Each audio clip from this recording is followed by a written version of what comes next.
MAPS Group coaching program, Taking Territory with Teams, with your MAPS coach, Adam Hergenrother. My name is Paige with MAPS Group Coaching, and I'm just so excited to be on the webinar with you today. First, I want to thank you all so much for investing in yourself and taking this MAPS Group Coaching program. By now, everyone has received their welcome email. If you would like to add some teammates to this program, please send them over to fasttrack@kw.com with the registration name, the new team member's name, and their email address.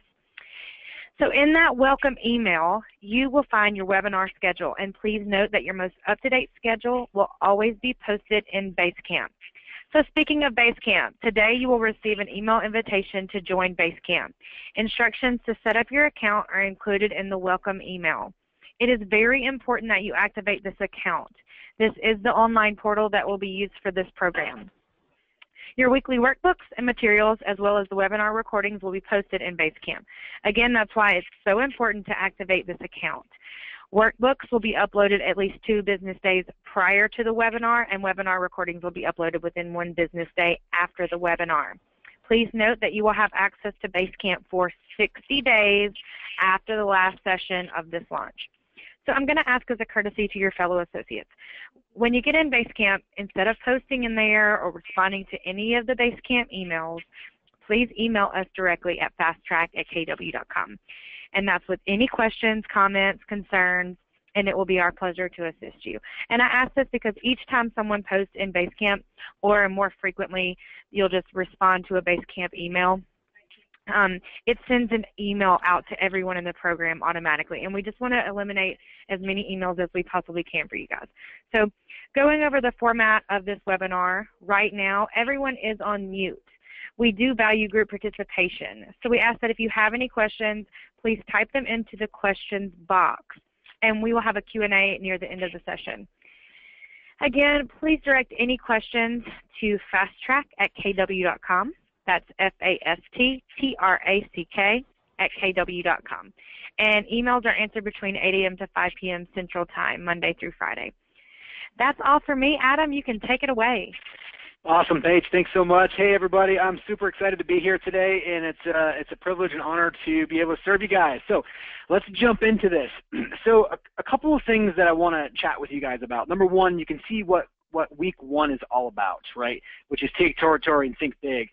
And so one of the things that you may be thinking, I always got to jump in your mind for a second, and it's like, okay, well, it's about mindset, think big, and we get that, but Adam, just give me the models, the systems, the tools, everything that we need to be able to do that. We're actually going to do that throughout these next 6 weeks together, but the thing is, if we're not primed and ready to be able to handle the model, systems, tactics, trainings, along with the proper thinking that goes along with it, we're not going to actually get there. It's why lottery winners, it's crazy. When they win the lotteries in 7 years, they're in a worse off financial situation because they haven't earned their right mentally to get there. So this week, today, is going to be all about, we're going to dive into some stuff about what it feels like to take territory and what does it look like to think big. And you have to understand, when we're thinking big, the reason why we do this is so that we are asking bigger and better questions. The quality of our life is determined by the quality of questions we ask, which is directly related to thinking big. The bigger the question we can ask, the bigger the answer is. And guess what, folks? The bigger the question, the more you become during this process. Business is nothing but a conduit for our own personal growth, and the only way that growth happens is by thinking bigger. If you think back on your life or when you started in real estate, how many people are doing more deals than they were, when the first month they started? And I bet the first month that you started, if you were like thinking about the amount of deals that you were doing today, you're probably like, wow, that would have been awesome. Right? And part of that is because you get to a different level. Every time you raise that level of consciousness, you think larger, you think bigger, right? You think differently. And every time we do that, we pull ourselves and our team, not only by taking territory, but we pull ourselves in this vacuum, right, of through this, so that we see the world differently and we see our business differently. And so our goal for not only today but for the next 6 weeks is to constantly challenge your thinking to push you through those levels. Every time you get through a level of thinking differently, you no longer can actually go back to that same level of thinking. Now, you may not go back to some of the mechanics there for a period of time because of some mistakes, but you're quickly going to move through them. So part of investing into yourself, taking territory and thinking bigger, is really getting you through these layers of consciousness, right? Pulling yourselves through this in order for us to think bigger. So that's what we're really going to tackle today. And we're going to tackle some cool stuff for you guys, so I'm really excited about it. Before we get in there, Boomtown, obviously, as you guys know, one of the things that you guys have asked us before is what kind of platforms do you guys use? And Boomtown is a platform that we use at all of our locations. It allows us to take territory, allows us to think bigger. It's a very awesome platform that we use, and it's great for working with them. So if you haven't checked them out, make sure you guys do because they're a great source. Now, I'm not going to spend much about me at all, but most of you guys know that I own Market Center. I have a training organization. We have our BlackRock Construction, HRG, our foundation, which is pretty cool. Right now, we're 28. I think we're number 3 or 4 in KW right now for teams. BlackRock Construction, our construction development company. We're more development than we are construction for asset holdings. We were just ranked number 42 in the Inc. 5000 list. We were number 1 in construction and development on the Inc. 5000 list and number 1 in the entire state of Vermont. So it's pretty cool, and then there's stuff that doesn't matter. All right, so here's what we're going to do. What we're going to accomplish in 6 weeks. Why teams? Why expansion? Here's what I want you to hear about expansion is it doesn't mean that you need to go out there and be in 15 different states. In fact, it's the exact opposite. Remember, when you're expanding, when you're building a business, when you're taking territory, your success should push you to expand. It shouldn't be the other way around. And what I'm seeing with people that here and they want to go and expand further, what they're doing is they're going, well, I'm really not successful here, but I hear that if I go expand and start on a team here, that's going to cover up my mistakes here and make me successful. Well, what's going to happen is it's actually going to cause the opposite effect to occur, and you're actually going to get doubled down on your unsuccessful attempts on things because you haven't solved the problems that are there. Now, look, I'm going to give you and walk you through all the problems that happen, comp plans, marketing, operations, stuff that we can do throughout the next 6 weeks along with some bonus calls. But most importantly, don't expand unless your success of your organization is going, people in your organization going, look, if we don't expand, I'm leaving. I need a bigger opportunity. It's that type of push. It's going and looking, going, you know, we've got something pretty solid here, and how do we take this and now duplicate it? I'm going to get more of it, but that's really the crux of teams and expansion. And some of this, when I talk about taking territory, it's really team building. And what team building is business building. And what I want you to do is when you think bigger, team building, you have to go from knowing that you're in production to getting past that line of I to we to they to theirs. And that we to they is very difficult. It's like you should draw a line down that and going from we to they, meaning I'm still doing listings and buyers, but I want my team to fully do this. In order for that to happen, you have to become a different person. And that's one of the hardest, if not the hardest thing to do and break through that thinking differently about what it's like to approach running a business through people. There's more mistakes because it's other people. It goes slower than what you want. People say things you don't even understand where they came from or how they acted. It's humbling. As Gary always says, building a business through people is humbling.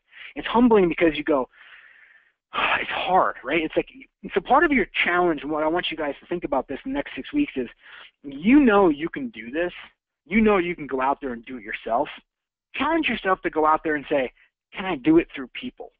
Right? That's the contribution that I want you to come from. No matter if you're on a team and you're in a position, or whether you're a CEO, you may be an agent going, how do I become a lead buyer agent? How do I become director of sales? How do I go run my own team underneath this team, right? So that all of these, we need you guys for those things. That's what I want it. The way you do this is also, we're going to be talking about creating a big vision for your life and for your business. Really, when you create a big vision and a life for your business, what you're doing is you're creating a voice for who you are. And the danger spot is when you don't have a voice that's loud enough to determine who you are. We all know what Google's about. We know what Nike's about. We know what Android's about, right? And the interesting thing is, if I ask everyone, a couple hundred people that are on this call about, you know, who would be there in terms of who would be the iPhone or who would take the Android, and the reality is both the phones do something very similar, except for the iPhone's a little better. But besides that, they do the same thing because their voice and their brand is who they are. So then we're going to jump into extreme time management, right? How do you create the ideal daily schedule? Because look, time is not the cheat. We all have 24 hours in a day. You have to understand that. So if we know that time isn't the cheat to success, then what is? Why is it that some people can get a lot more done than not? It's the intensity. It's the energy you bring to the one singular activity that we have to do, right? How to get your mindset right, which will be sprinkling throughout all 6 of these conversations that we have together. And then how to build a platform. This is going to be really when we jump into this, right? In the team structure, the compensation, your options, your financials, your revenue streams, your marketing. We're going to jump into the crux of this, of what this looks like. And we're also going to show you the challenges of what this looks like as well too, so you can embrace that as well. And then best practices for accountability, standards, and growth. What does that look like? How does accountability plan? What do standards look like in your life, not just for your team members, but for you? And then what does growth look like for you? And is that big enough to be able to operate that type of world? So that's really what we're gonna hit on for those things. Before I jump into the meat of this presentation, every week I like to bring like a little topic that I'm bringing to either our team or to our leadership team, to all of our employees from our companies. And that's, right now, it's singular focus. Now, Gary wrote an entire book in this called The One Thing. It's really important when we coming into last week before the fourth quarter shows up, we have to show up in the fourth quarter. You know who shows up in the fourth quarter? Is pros. You know what pros do really well? They have singular focus. Singular focus. If you look, football started, right? And maybe you're watching football, maybe you're not, but you know that.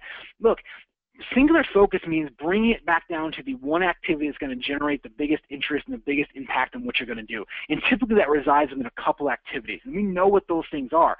The problem is, what happens is when we go out there and we start getting more people on our team, we start taking territory, start building a team, we want to get distracted because it feels creative when we do.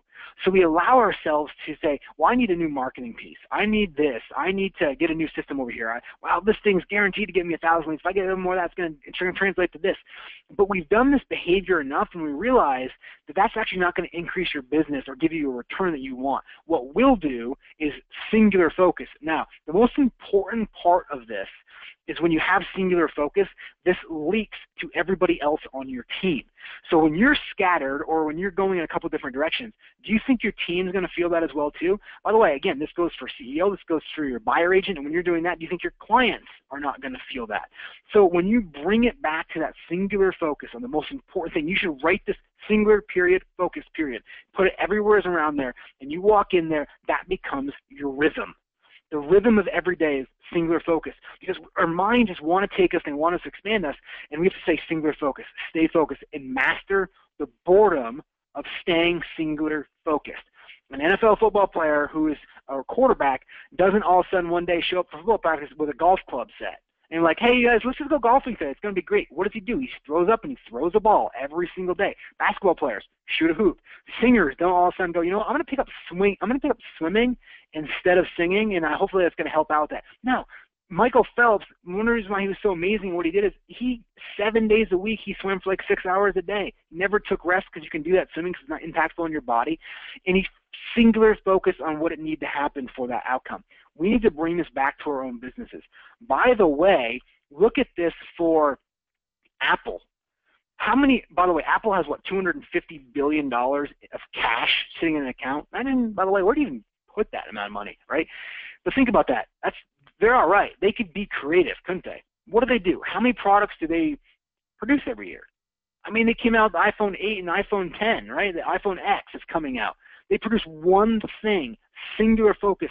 There's thousands of employees come down and revolve around one product that contributes the most. Same thing with Microsoft, Facebook, right? Connectivity of the world. Look at these companies that have created massive things, and they get the energy from the entire team focused on one singular activity. And that's what leadership is about. That's what building a team and a business is about, is directing other people's energy and their focus to the singular activity that's going to benefit them in the organization the most. That's what it boils down to. That's when we think differently. That's what we have to bring people to. So remember that throughout today, it's about singular focus for these things. So when I'm talking about expansion today, I'm talking about taking teams, right? Expansion is a byproduct of building a massive team. You could expand one town over, one state over, but we'll talk about that, why you really don't need to do that. It's really one town over, but really the crux of expansion is to set yourself up so you have a business to be able to expand. And if you do that, it doesn't matter if you expand or not, but it's about this. So we have to understand that teams are the future of real estate. I'm going to show you guys some information that's why it's backing this up. Why expansion? Expansion, you set up expansion in a way that you're setting up your own business If she ever wanted to sell your organization, you ever wanted to grow it, somebody comes in there and says, hey, I want to go over here and branch off there, you set up your business to be able to expand, whether you do or you don't. You want to set it up so that you don't have to be involved in actually the expansion of this, but the success internally is pushing your organization to the fact that it has to expand. That's where you want to get. Remember, Gary Keller never wanted to get outside of North America, but he was willing to let it. I mean, that's an interesting conversation to hear. Never wanted to get out of North America, but he was willing to let it. The people in there said, hey, I need a bigger opportunity. Let's go do this. And he said, fine, go do it, but I'm not going to, right? You must take territory to gain a competitive advantage. This is where listings come into play. And one of the things when you bring in and you're having conversations with yourself, if you're an individual agent or if you have a team or you want to build a team, is bringing the singular focus back to the predictability of cash flow. And one of the things, the best way to have predictability of cash flow, if you're a CEO, if you are a team leader, right, if you're running a team, then you need to have a certain number of agents on your team at all times. The number for me and for HRG is the race to 20, right? When you have 20 agents on your team, even if they're doing 1 or 2 deals a month, you have a very nice, predictable amount of cash flow coming in. This becomes the number. It's when you launch a market center, if anybody, there's any OPs on this call, right, or if you watched a market center launch and been part of it, they don't get their application approved until they have 12 cappers, 40 people, 250 grand in the bank account, knowing that it's going to take some time to turn a profit. All of these things go into it. It's very hard to get that approved, right? Well, it's the same thing. We build a team, and then they say it's a race to 100 agents. When you get to 100 agents, you've hit that threshold of you're going to have predictability. You should be covering expenses and profit every month, and then building on top of that is building additional profit from there. Now, take this one step further. By the way, when you guys are hearing this conversation for the next 6 weeks, you need to think about it as how you're going to be teaching this to yourself again, or to other team members around you, or somebody else you need to teach this to. Because when you hear it with the intention of teaching it, you have that conscious contact more, that visceral feeling. You understand things a little bit better, so you're able to put it better into play. So when we take that same example of looking at 100 agents for a baseline for a market center, how you have to have a certain number just to start to know that they're going to have expenses coming in there. It's the same thing for HRG, and for us it's 20 agents. For you it could be 3, it could be 1. You can choose whatever number it is that you want, but have that predictability of cash flow coming in. Now you take this to the individual agent. So when an agent on your team, or if you're an individual agent, I have to have, and I was actually having this conversation back when I was production. I was carrying in Little Vermont about anywhere between 100 and 140 listings at a time myself, and that was 15% of the market share in Vermont. And so when you're doing that, it had a certain amount of money that I knew that if I had 100 listings at all times, it produced a certain amount of cash flow, a certain amount of deals would close, the average sales price. I could predict that more. What happens is when we don't build a team, we don't have expansion, we get lost in this predictability of cash flow. So the point of me talking about this is I want you guys to start seeing that you actually can have a very good predictable stream of cash flow coming in every month if you hit your base amount of buyers and sellers, right? So you need to understand what that number looks like. Is it 100 listings? Is it 3 agents, right? Is it 5 listings per month that you have to, is it 10 listings that you have to have, right? Whatever that number is, you have to understand what your baseline is, and that you don't go behind that. That's your baseline. Now you should be wanting to continue to always increase your baseline as people grow, but that's part of it. So what is your baseline for that? Just like market centers, which are very successful, $200 million in owner profit, that's after tax, by the way. It's like $300 million before tax in profit a year. I think KW's got their model down for that. Why don't we follow that with our teams, right? We need to follow that more. So when you look at expansion, we're replicating the model of a market center and bringing it into our team approach of understanding what baselines have predictability. If you talk to Keller Williams, by the way, they don't keep much reserves at all in their accounts. And when you ask about that, it's because, well, for 10 years we have such predictable cash flow. And I said, well, why do you have predictable cash flow? They said, well, we have a certain number of agent base. It's the same thing, right? We have to understand that this same conversation that we're having, Gary has, it's just he's at a different level than us, and we just got to catch him. Stop competing locally, stop competing with the people in your market center, and go look at Gary and catch him. Go look at Reology and pass them. Go look at RE/MAX. They got 59,000 agents. Go past them. I'm just trying to prime you guys for understanding what level of thinking you can do and how you get there with understanding the singular focus on these things. You should understand these numbers, right? And then ultimately, your money in business can go anywhere, but you don't have to. It's the same example that I gave earlier about when Gary said, I'm not going to go past North America, but anybody else can want to. Just here's my money, here's my business, you can go do that. It's the same thing that's going to happen in your world if you get large enough for it. So remember, expansion in itself is about team building. Team building in itself is about building an organization where you're directing the singular focus, the energy flow of the people in your organization every single day to the number one activity that they have to do that produces a certain number of listings or buyers or a baseline of them to have increased in sustainable predictability of cash flow. That is the ultimate goal for you guys. All right, taking territory expansion. What does expansion opportunities look like? Right, look at this, by the way. So to prove the concept out and build the first region, right, you can looking at the 2 to 5 years, and then first of all, the first location, the reason why it says 2 to 5 years, and this is 2 to 5 years from when you decide to think like a business owner. If you've been in the business for 30 years, you may go, it doesn't automatically go, I've been in for 30 years, I've already passed, the first 7 years. No, it's when you start to think this way. So no matter where you are, and the good news is you should take this as an inspiration, understanding you're anywhere you want to be within 5 years. Use that as inspiration, folks. Anywhere you want to be within 5 years. Not your first location. Start thinking like a business owner. The exact same things I was just talking about. You need to look at that and build that first location up. It may take 5 years. It may take 3. Depends on where you are and how fast you want to overcome some of these challenges that show up. Then what happens is you start going out to the second location.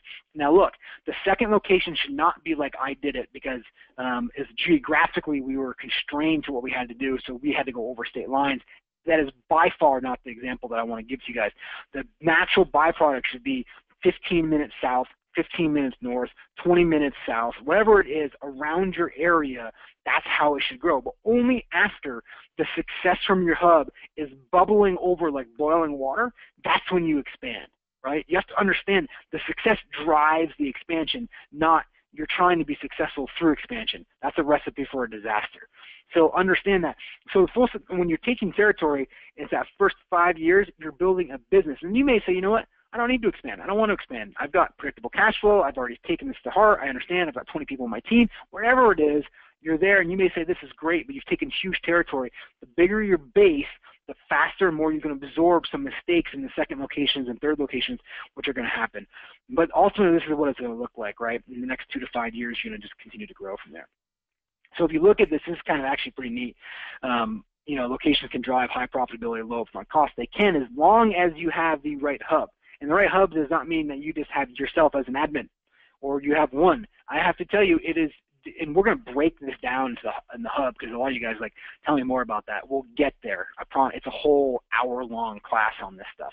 But just to kind of look at some of these things through the last couple of years of what this looked like, expansion locations. I mean, we're way past 255 now, and we would have seen updated numbers if mega camp had occurred. But if the curve is going straight up once you're starting to see expansion units, expansion volume, just pretty fascinating. Now, again, I'm using this expansion, but I want you to think of expansion as you building a business locally. This is what it means. You should think about building it in your mind of expansion. Whether you do or not doesn't matter, but build it from the model of expansion so that you can, if you want the opportunity. You have the opportunities because that gives you freedom to do the things you want to do. All right, so what does it look like to build a team, right? Let's just take a quick overview of what this is. First of all, there's you. Congratulations, there's you. Then you have what we refer to as our lead generation system. You're like, wow, Brett, that's new knowledge, awesome. It's not. It's a lead generation system. But look, this does not mean this could be a boomtown. This could be farming. This could be, cold calling. You have to develop a model that you can continue to scale, right? And I mean scale in your own location first. It doesn't work in your own location without you having to do it. The reason why you are outside this box is because it can't be you as the lead source, right? It's got to be something that if it's sphere, right, and you have a certain way and it's all your sphere, then that may not be an expandable model. That may be something to do it. Now, it may be a gift that some people locally have, but you've got to figure out a lead generation system that where people, you can move somebody that has no sphere and they can still duplicate that, right? They can replicate that system. So really refining our lead generation systems, right? And this is the platform, which again, we're going to talk about in an entire day. This becomes the expansion platform for it. And then your team and your systems. Now, admin is a word that is often lost. I like to consider it when you want to build a big business, which you all are, which is why you're on this call, it's a director of ops. It's not an admin. We use the word admin because it's there, but it's an operations director. This is a huge, huge role, and you need some talented people in this role. If you don't have somebody leading the charge that is somebody that scares you, that's in your world, you need to look at that whole thing. And maybe part of it is you may not be giving them enough. You may not be giving them the opportunity to go out there and do that. But this whole admin system and team is so critical and important. We have to be thanking them every day. We have to be growing them every day. And we have to make sure that we are really, really focused on that becomes your system, because that becomes your franchise booklet, your document, right, your launch manual, all of these things that are in here. And then from there, you obviously have your leads. But one of the things you'll see from this is that that box, right, lead gen and admin becomes your platform, which is why we dedicated an entire day for it. And that's going to be the critical for it. All right, I love this quote, and so I just want to throw it in here. If anybody hasn't read the book Relentless, by the way, it is an incredible book by Tim Grover, and basically has been working with the top performing athletes secretly for like 30 years, like Kobe Bryant, Michael Jordan, Tiger Woods, right? All of these people and nobody knew who he was. He just hid behind the scenes. And he has one of the best quotes I've ever seen there. It says, to be relentless, right? Being the best means engineering your life so you never stop until you get what you want, and then you keep going until you get what's next, and then you go for even more. I just love that quote, right? Being the best means engineering your life, designing your life, right? So you never stop until you get what you want, and then you keep going until you get what's next, and then you go for even more. That's what really relentless means. You're going to need that hunger when you build this, right? It doesn't mean you're not joyful for the journey or you're not happy to be where you are. It's not complacency. It just means that I'm really joyful on this journey, but I know that my journey is designed around growth, and the only way that I'm going to have growth is to be relentless. And this should show up in your life, right? That's the really cool thing about this. All right, folks. So as we look to build, by the way, these, first 5 years here on this curve in the first section, I want you guys to look at something. What people think success looks like is this arrow over here. It's a straight arrow that you get on, and it's an escalator. It takes you right up to success. Well, it does not look like that. What success really looks like is this one on the right. It is messy. It is full of and littered with holes and boats and water getting up, and you're patching it, and problems and challenges. But it's also full of energy, vibrancy, success, the feeling of being able to push through obstacles. Isn't that what we're here for? Which is why business is purely a conduit for our personal growth, because business creates the challenges that we get to overcome personally and professionally. That's why we decided to choose. This is why so many people in our world are entrepreneurial right now, more than any other time in the history of our world.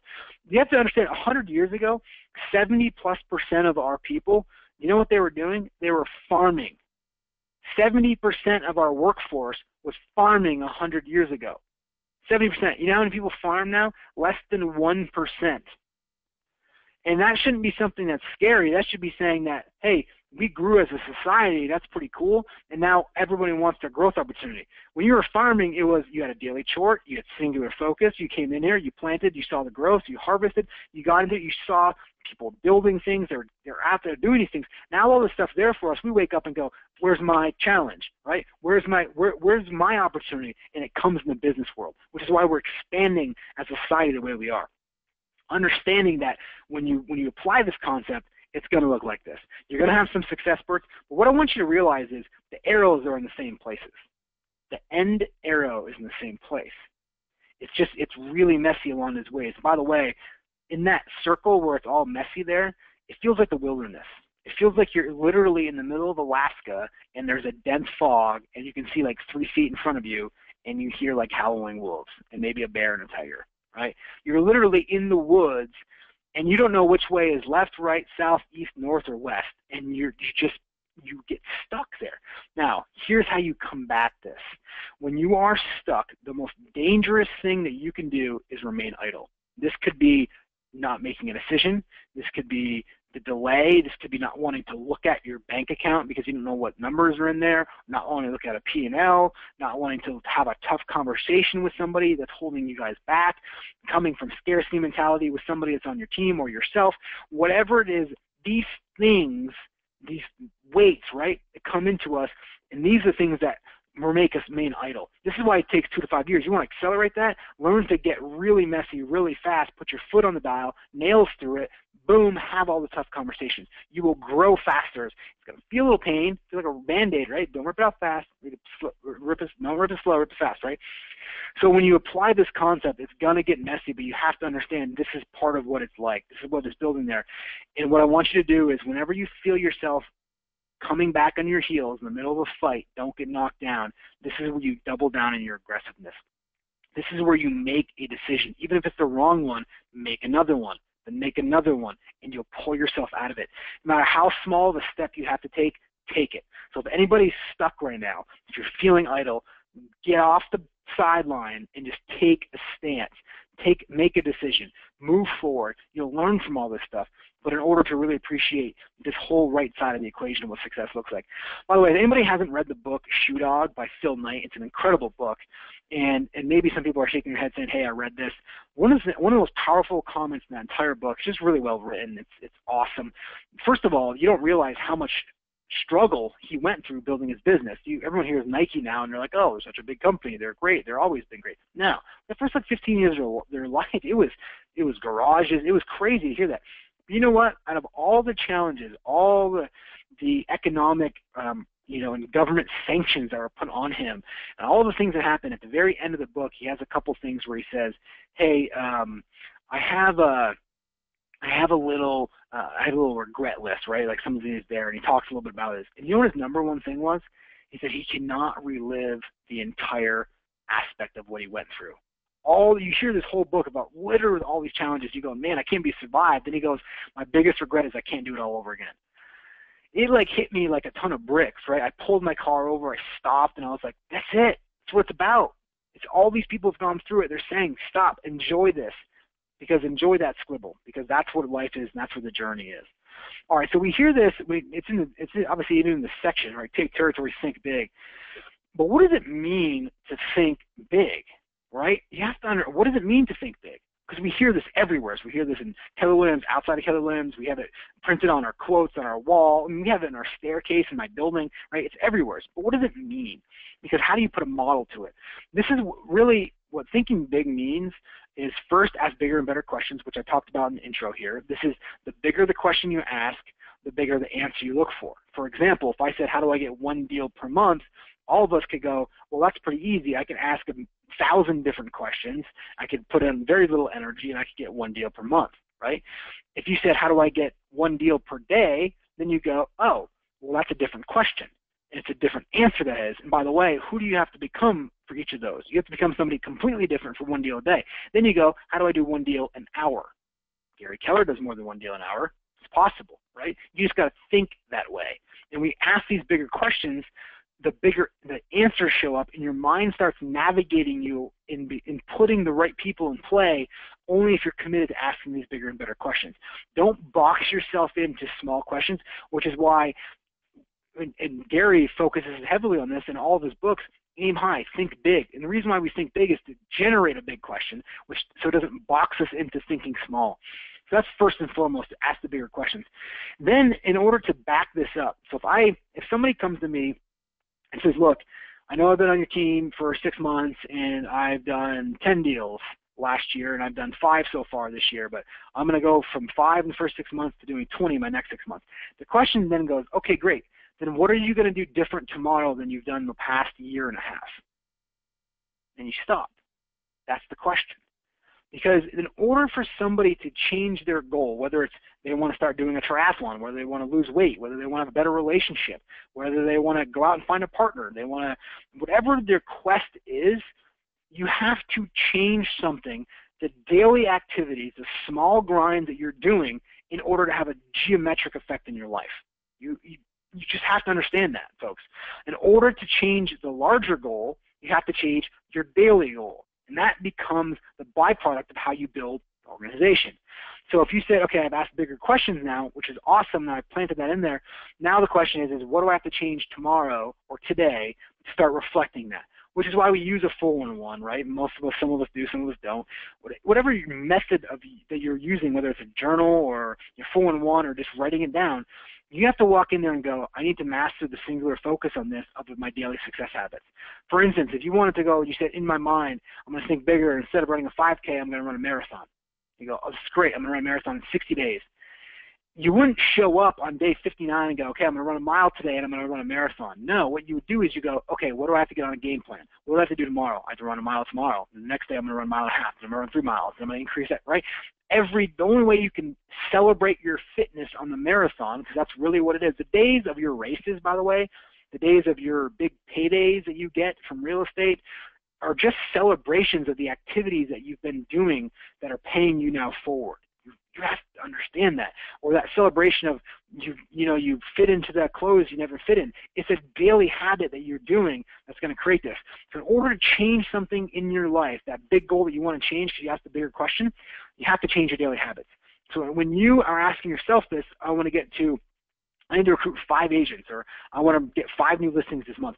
You better double down on your activities. You better change your daily things. If you don't change that, nothing else is going to happen. If you wake up and say, oh, I'm thinking bigger, but I'm not going to change my actions, good luck. It's not going to change.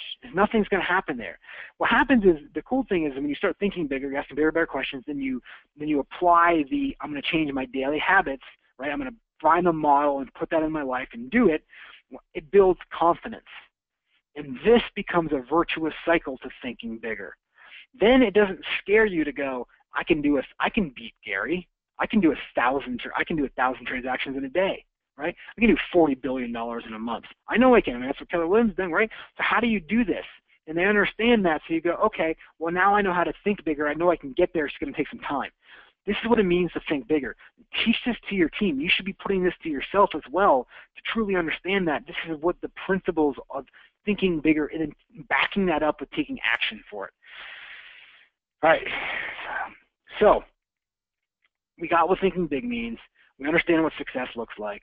We understand when you take territory, when you build an expansion team, all you're truly doing is building a business, which building a business means bringing the singular attention, the singular focus down to your entire team, including yourself, on the one activity that's going to deliver the most predictable cash flow that you can have so you can feel confidence, and you keep changing your daily activities to reflect bigger and larger goals, right? And that's the actions of what you do.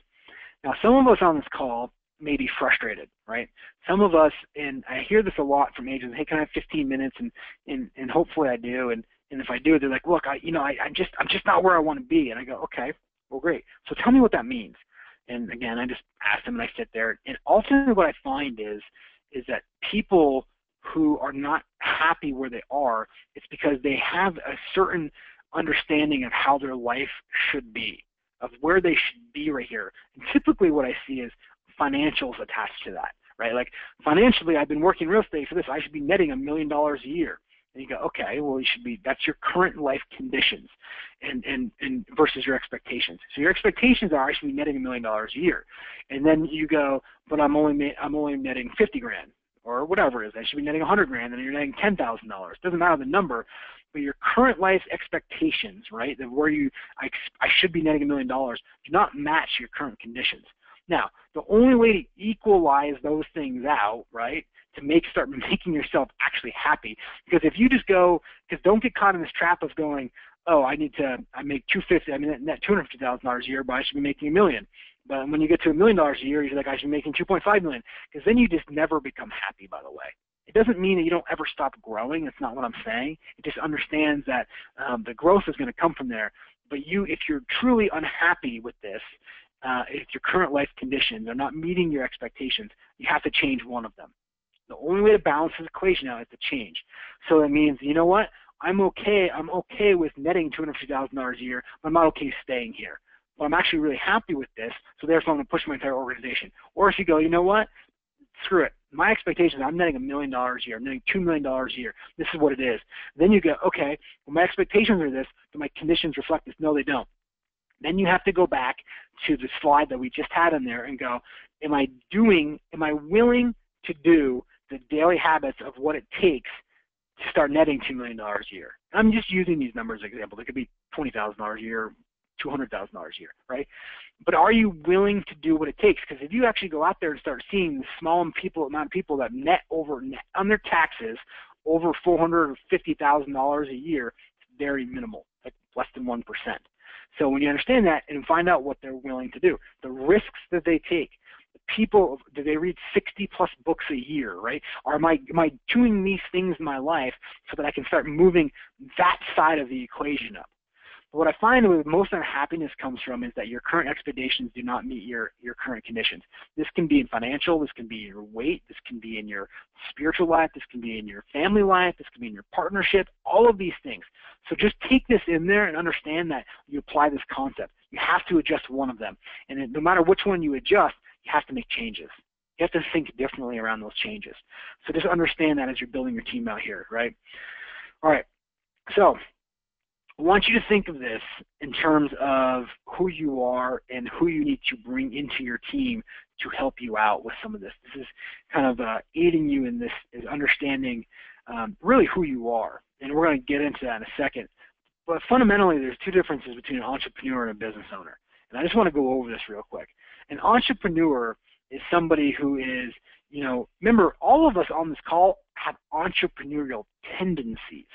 Doesn't mean that we're full-blown entrepreneurs. This could be why your current expectations don't meet your current conditions, because you want to expect to be an entrepreneur or a business owner or this or that, but you're not actually reflecting that in your daily success. Entrepreneur, you have a job. You are personally making money through your activities and efforts, meaning the dollar spent, the dollar coming in is from the hours that you're putting out there, right? Big vision, great ideas that you execute, that you are executing, right? You're the entrepreneur for this. You are doing this. You're working in the business, which when we start real estate, we're all doing this. We're all in the business. We're doing this great vision, great ideas. We're pushing through this stuff. You have a job of getting money and you're trading hours for money. It's really what you're doing, right? And then you have to understand that. Now, which is great. You're essentially self-employed. And you look at being a business owner, right? When you look at being a business owner, your job is to lead and communicate the vision. Now, I've kind of been sprinkling this throughout it, and I say lead and communicate the vision. The vision is your organization, your voice, and the danger spot is when you get into this is when you don't have a voice, when you not have a vision for who you're becoming or what you stand for. Because then you get people on both sides of the fence. You get two people who, one person believes in this and believes in that, and I'm not talking politically or culturally, I'm talking about the views of building a business. And so when you have these people on there, and you don't have your voice, they don't know where you stand. What you need to do is you want to be able to go out there and take a stand and create a voice where 5 people out of 10 go, I hate that. The other 5 go, I love that. If you look at the presidencies going back since the beginning of all the presidential candidates and people that we've had, 50% of the population on average has hated the president, and 50% have loved him. So if the president gets this type of approval rating, don't think when you go out there to build a business, when you step out from the crowd and you move yourself in the arena, that you're not going to be judged, that you're not going to be disliked, right? That's why it's so important for you to go, I'm going to step in that arena, I'm going to tell everybody who I am. Right? This is my voice. This is your leading and communicating this vision, and that's how you attract the people that go, I want to be around that. So if it's you're all about accountability and standards and growth and opportunity, that's who you need to become. You show that to people so that the right people show up in your life, right? Then success through others. This is a real big one, right? It's success through others. Others execute the vision, right? This is where you're leading through other people. This is where, and it's humbling. It's very difficult to do that, but you're succeeding through other people, meaning the income that's being generated is being generated from other people that you've set a structure up for, you've created a platform for, and you've created an opportunity for them to go out there and succeed through your world. There's not a larger satisfaction in your life that you will get when you see people succeeding at the highest level possible in your world. And it'll happen if you truly understand that building a business is succeeding through them. And that's where we need to get to, right? And look, when you're a business owner, you get to insert yourself when and where you want. right? It's why we see Gary working with agents, why you see him at MegaCamp. He's not in everything, but he inserts himself where he wants to, where he feels he can make a contribution, where he wants to show up. That's it. If you want to, by the way, if you want to be a listing agent, great, have all the listing agents you want, but if you want to go take a couple listings, go insert yourself whenever you want. Go take as many listings. Go work with as many buyers. Be a showing agent. Work on the admin side. Work on the marketing side. Work on the ops side. But just don't have to be a slave to it, because when you do that, it gets wrinkled down. And so the important part is you have the right people in place so that you can insert yourself wherever you have a passion for. Maybe you're recruiting, maybe growing them, maybe leading them, maybe, again, maybe in the marketing side. It doesn't matter. That's the cool thing about this. When you become a business owner, you get to insert yourself where you're on it. And then ultimately what happens is when you become a business owner, you work on the business, which ultimately, when I say work on the business, it means work on yourself. Your job is going to wake up and realize that you have to expand your knowledge and your expertise and your ability to grow and your ability to handle larger problems every day. That becomes what the cool thing is that you get to do. And so that's the really neat thing, is you get to work on yourself and that conduit for your business every single day. So remember that when you're coming into this. Entrepreneur versus business owner, right? Because you're really discovering who you are. And so part of the reason why we're doing this is because this is going to play later on in terms of who I need to hire and who I need to bring into my life, right? So some questions to ask yourself, by the way, which are going to be, there's going to be some homework about creating your Disney, your future self, and your org chart, and your personal mission statement. We're going to go over that at the end, but some of these questions are going to be used for this. So what did you want to be when you grew up, right? What were your favorite activities as a kid? What is your deepest desire? What about your deepest fear, your greatest fear? Sometimes that's the thing that you want to do the most. What questions do people ask you, right? That's, if you want to know really who you are and people ask you those questions, you know, what are people asking you for? What advice are they asking you for? You don't always like that answer, but you got to look at it and bring awareness to it. What do you want to be known for? Not just today, but 200 years down the road. That's a more powerful question. What's your big why? And sometimes, you know, I hear that, like, what's your big why? Like, I don't even know what my why is, right? Just think about what is it that, how the impact that you want to have on things. Why are you alive? That's the question I like to ask myself. And you don't know the answer, just let it sit, right? But we're going to use this to kind of help discover who we are. I love this quote from Tony Robbins. Get off the bench and step into the game of life. Let your imagination run wild. The possibilities of everything you could explore and experience and begin immediately. This is your world. This is your opportunity to create everything that you want to do in your business, in your expansion, in creating teams to be able to do this. I love this about Walt Disney created this, and this was in, I think it was 1957. If you look on the left-hand side of the slide, this is Walt Disney Productions. By the way, 1957, none of this existed. But he had this entire Disney. It's now famously in schools, and you may have heard Gary talk about it before, about creating a Disney. Because the reason why you create this is because if you want to create a team, a business, you want to create a marketing department inside your world, an operations department, you want to attract the people you need to do it, you need to have a Disney that's large enough for people to look at and go, I can see myself in their world, I can see myself in this Disney growing as big as I want to. Most of the people will leave your world and not come into your world if they feel that they're going to be hindered by growth and opportunity. So your job is to create the Disney that's large enough so that you can go out there and create this. If you look at what Walt Disney did here today, it's publications, it's magazines, it's comic strips, it's Disneyland. All of this exists now. It took time, yeah, but he created this. By the way, there's not 16mm films anymore, but there's Pixar, right? I mean, Steve Jobs had a play in some of this stuff that he was inside his world when he sold that to Walt Disney, right? Essentially, Disney bought, Pixar. I mean, it's part of that whole thing, which is, so what's your Disney? We gave an example. We can post this to Basecamp because I see some people probably ask this. This is just what we created. By the way, I'll give you an example of this. I put this up in a class I taught locally, and this was for business owners, not just real estate. I was teaching a business owner class, and I put this up there as an example of our Disney. And from this, I had, as you can, one of the things you can see in here is insurance. And there was several people in this class that owned like 3 or 4 locations for insurance. They're a big insurance company. They've been around for 30 years. They emailed me literally like a day or two later and said, hey, look, we saw on your Disney you want to own insurance. You've created this big platform, i.e. what we're talking about. You build a platform, right? You build this big platform, and we'd like to see if there's a way that we could partner up on that. And now we've explored some conversations, and we'll continue where that goes. But it's only because this big company could see that in our world they could be part of this Disney. That's the power of showing these things and understanding where you are and where you're going so that other people can see these things that you want to do. Now, if you've been with me before, you've taken a class with me, you may have seen this future self. The reason why this is so important because this is what guides you on a daily basis. This helps you ask bigger questions. So we always like to have a model for something. So if you're thinking bigger is broken down in asking bigger questions, doing the daily activities, and builds more confidence. So how you do and ask bigger questions is, what do you want your future to look like? Seriously, what do you want your future to look like? I ask this question to a lot of people in interviews, even sound people. Some people have it right off and some people don't. And it doesn't matter if you do. The important thing is that you start taking ownership of to where it is now. So your future self is designed on 6 different categories, right? Your professional future self, your financial future self, your physical, your social, your family, and your spiritual side. And under each one, you should do them in increments of about 3 years. At least I do. Every 3 years. And you can change things here and there if you need to. But in essence, you want to write this out as if it's already been completed. So in 3 years, what do you want your professional future self to look like? Seriously, what do you want it to look like? I've got 30 agents on my team. I'm netting $14 million a year. Whatever it is, just write it out there and write it out as if it's already happened. You can see the little caption at the top. Same thing financially, right? What is it? Do you have passive income? Do you have rental properties? Do you have another business? That's all those things. What do you want in your physical life? Are you running Spartans? Are you swimming? Are you healthy enough just to be able to walk and play with your grandkids? Are you, hiking Everest? Whatever these things are, put them in there that you've already completed these things.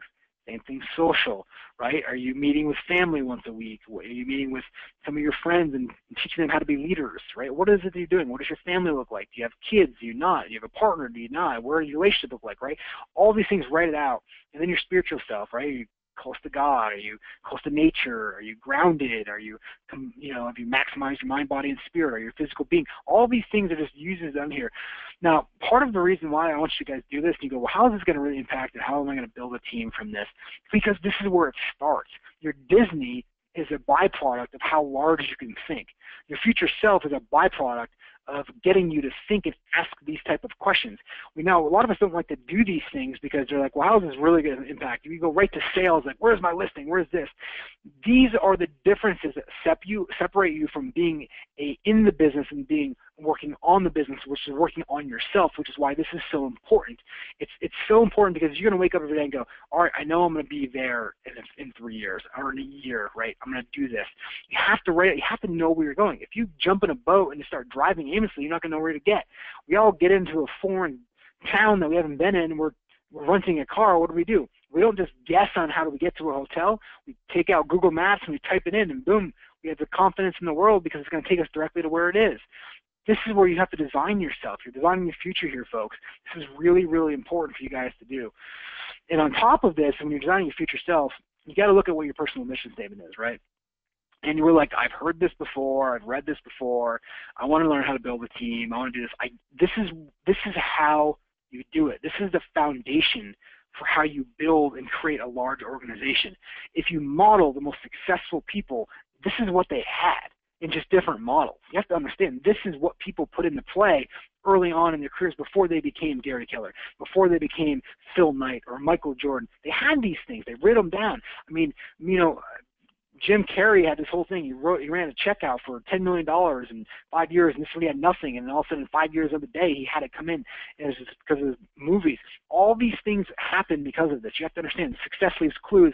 These are the clues that we have to put into play. We just choose a lot of times not to do them because we can't feel the immediate gratification from these things. But these are the daily habits you have to put into play. By the way, you read this every day. Every day you read it. And then the same thing in the mission statement, right? And one way to solidify who you are and where you want to be is create a personal mission statement. Pull from the questions about how you answered who you are. Are you an entrepreneur? Are you a business owner? Whatever. What's most important to you, right? And is it to to grow through life's experiences by thinking bigger every day and creating a world large enough for all your team members to exceed their most wildest of goals? That's mine. I wake up every day to create that. And that becomes a staple of who you are. That's what the guiding factor is to be able to drive you forward in a lot of these questions and things that we do. So when you're creating your personal mission statement, understand that this is something you should have either the bottom of your future self or a separate page, and you just read quickly every day. The trick to this, put it in your car, put it on your desk at your office, laminate it and put it in the shower. Do something with it so you're forced to look at this every day. Because the first month you do this, it's not like all of a sudden it's going to oh my God, my life's changed. Gradual, incremental, daily activities lead to large geometric growth. When you saw that, you see Gary teaches this. Every business book you ever will read talks about this, right? It's the daily things that you do that all of a sudden you wake up and go, boom, wow, I've earned my right to be there. But it's mastering the singular focus, which is working on yourself, because that's the most important thing you can do to grow a business and start taking territory with teams. In order to build a big team, you have to become somebody different. The only way you are going to become somebody different is if you start thinking differently and acting differently and asking bigger and better questions. Then you go, well, what models do I put into place? And they go, well, here are the models: your future self, your mission statements, your whys, your 4-in-1s. These things become the models for how you change. Do you hear that? In order to change who you are and create a big business, you have to physically start changing daily. The only way you're going to do that is by putting these models in place and start acting and thinking differently. And people take notice to that. And they go, oh, wow, look at this person's doing over here. They're really focused over here. They're doing this. They're doing that. People see that. They experience it, and then they want to be around that. That's how you add value to people's lives, because they look at you and go, you know what, this person over here is kicking butt. They're doing this. I know how difficult that is because I can't do it, and they're doing it. I want to figure out how they're doing it. And that's how you start adding massive value. You want to change the lives of other people, bring value to their life. How you bring value to their life is by changing yours and allowing other people to, and showing up and being seen from that, and allowing other people to change their lives from that. It's shrinking so that they can grow and shine around you. Those are the things that you put in your place in your life to start really taking territory, start building a team, and start having the fundamental understanding of who it is that you become so that you can change the lives of people that are around you, right? So when we look at this, right, it's about having fun. Fun in the journey through life and from making mistakes, to be the teacher, to be known for inspiring my students to do more than they thought they could be. Right? These are their mission statements. And aren't these who they are? Right? Isn't Richard Branson's have fun in my life, my journey through life, and learn from my mistakes? Isn't that part of it? Isn't Oprah to be a teacher, to be known for inspiring students? That's what she's living. Those are the things that show up in her life from that.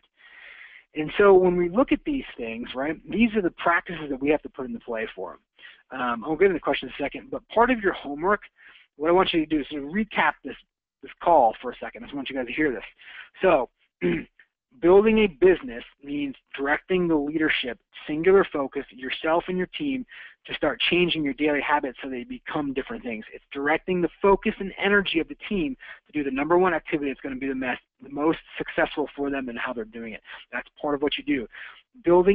Taking territory is about building a predictable set of cash flows, which then is relied upon from having a base of agents on your team and yourself, and then from there it drills down to having a base number of listings and a base number of buyers that are there every single month to generate predictive cash flow. It's like when you have a certain number of rental properties, you know those rental properties will kick off a certain amount of income. It's the same concept that can be applied in your business. We just don't think of it the same. So start putting those two together so that you're mirroring those things of how they happen. So, and then from there, it's understanding building your hub, which we're going to talk about, which is your platform. And understanding how you build a hub is getting the right people, and getting the right people comes from changing who you are so that you grow, so the people around you are forced to grow or they're top graded. Whatever happens as you grow, you have to have that same concept in mind that people around you are willing to grow. And then taking a voice in who you are so that you're attracting the right people and not getting the wrong people in the bus who are not, it's not even the wrong people, they're the wrong people for you and your organization. Right? You have to understand that. It's not just about getting people on the bus, it's about getting the right seats in the right bus that's the right color for them. And that's the cool thing about it is we all have different colors, we all have different stripes in our organizations and how we act. It's finding the people who want to resonate with that, right? Apple, Android, right? BMW, Audi, right? They have their own culture and distinct feel. So play with that, right? So your homework, I want you to create your Disney. And again, I want you guys to send these to me, please. I love sharing some of these in the beginning of the calls for next week, but I love seeing them too. So create your Disney. Just start it there. Outline your current and future org charts. I'd love to see people's org charts and their current org charts of where they are. And remember, the secret when you're doing an org chart is if you build out your org chart and you're an individual agent, you put your name in every single one of those circles, and you look at this every single day. Right? Every single day you're looking at your org chart because you understand who you need to fill and what gaps you are and what all the roles and responsibilities you currently have. Complete your future self. Please send those in to me. And then your personal mission statement. I know there's a lot of homework there.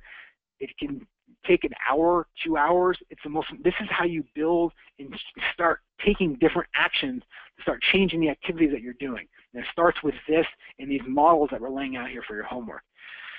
All right, been an awesome hour. Thank you guys so much for the opportunity here, and I look forward to next week of seeing some of your guys' homework. Please send it in there, and we are going to be jumping in to some more tactical stuff next week, which I'm super excited for. But show it to me, and you guys are awesome. Thanks so much.